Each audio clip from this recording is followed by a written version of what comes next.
Welcome back to the City Current Radio Show. I'm your host, Jeremy Park. We're honored to be with our next guest, Reggie Ford. He's the author of the recently published book, Perseverance Through Severe Dysfunction, Breaking the Curse of Intergenerational Trauma as a Black Man in America. So, Reggie, how are you doing, sir? I am doing well. I'm so honored to be here. So thank you for having me, Jeremy. Absolutely. So we are going to dive into your book for sure, but for starters, give us a little bit of your personal story. So talk about just kind of your childhood, where you grew up, and then we'll lead into this book.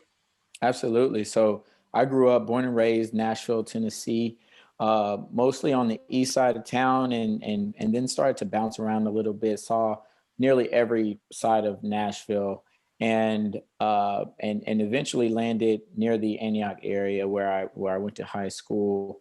Montgomery Bell Academy, NBA Roll Red, if you're familiar with it, but spent my high school years there. Even stayed here for school, for college, went to Vanderbilt University for undergrad and got a master's there. And I've been employed here my entire life. So Nashville is home through and through. Give us a little bit, when you talk about writing a book, is that something that always interested you, or where did this idea of like, hey, I need to write this book, where did this start to happen? I honestly, in the back of my mind, I thought, at 65, 70, I would look at my life and my career and look back and say, this needs to be documented. And so I guess I had an idea of writing a book, but never this early. And this book, it just came to me in one of the roughest parts of my life.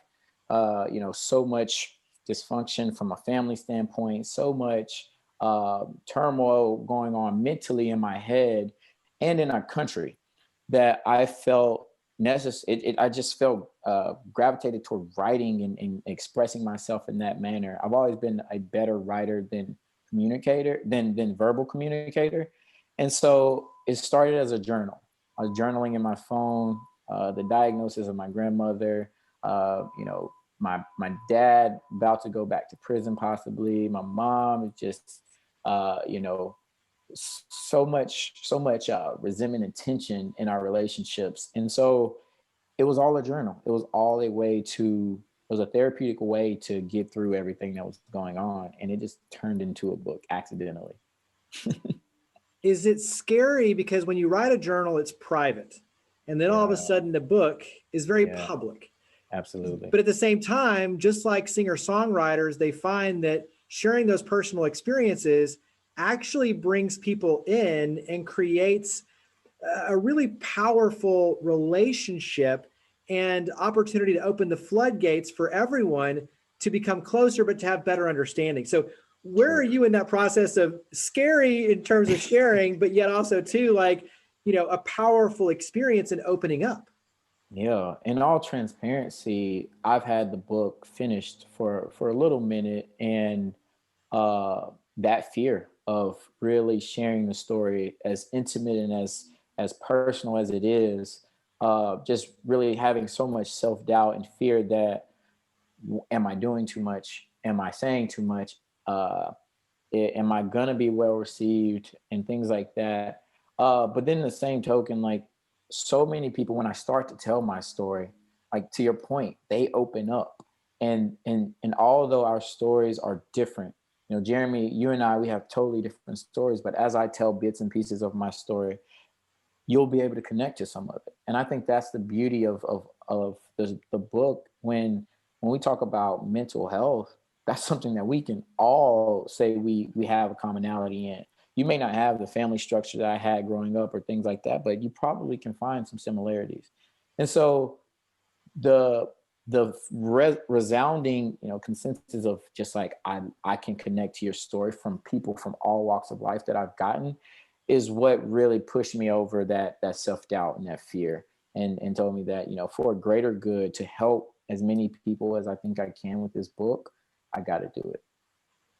Yeah. I think to your point, the more we open up and better understand each other, the more our hearts kind of come together.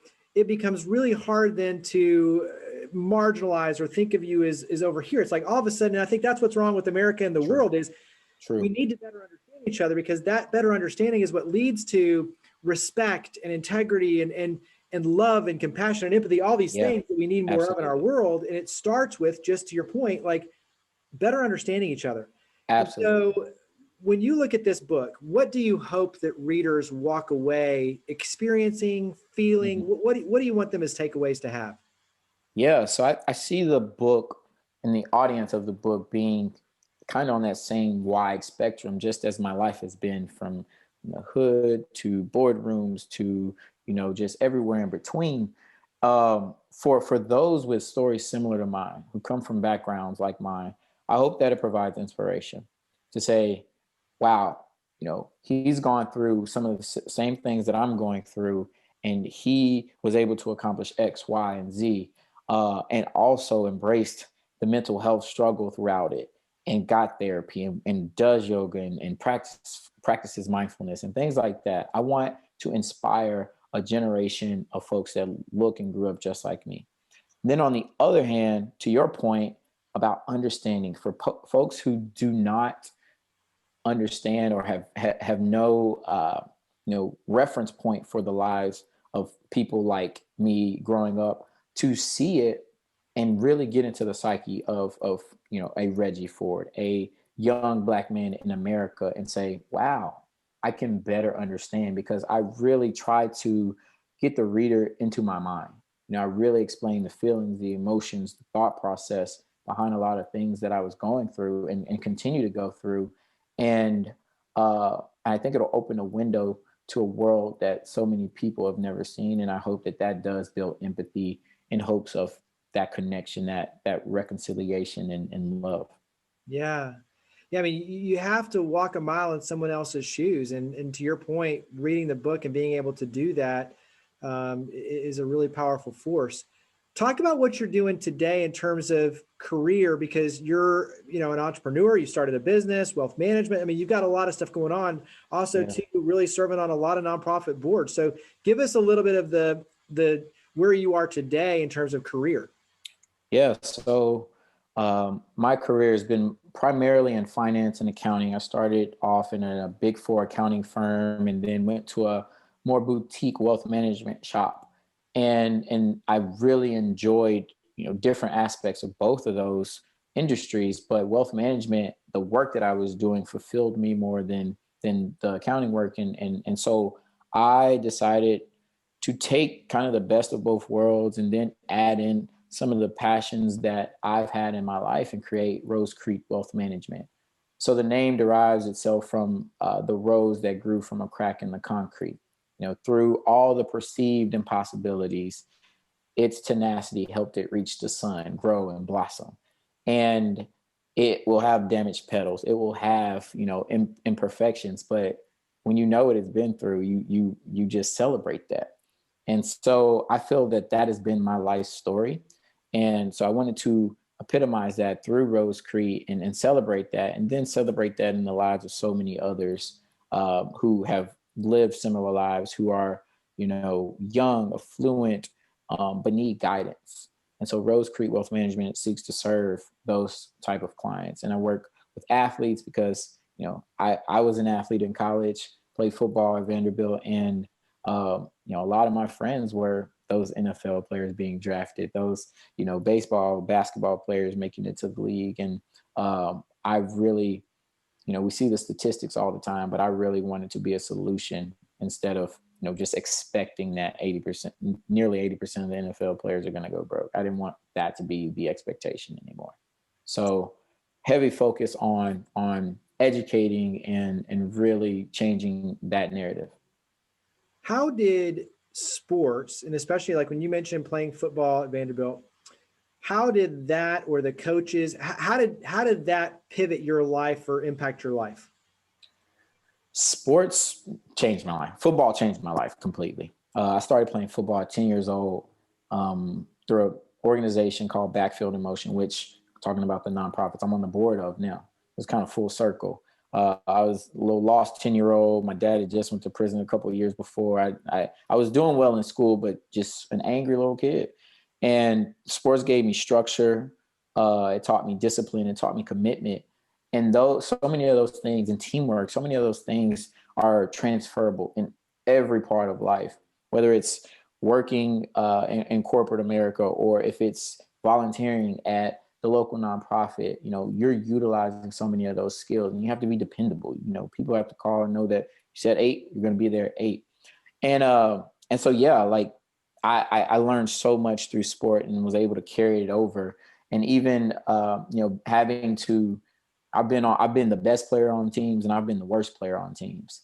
And I've had amazing leaders, and I've had pretty bad leaders. And so getting to learn from each one of those styles and each of those positions that I was placed in, it definitely helps me in any environment, whether I'm the chair of the board or I'm the smallest employee on payroll. So yeah, just transferable skills that I pick and choose from each thing.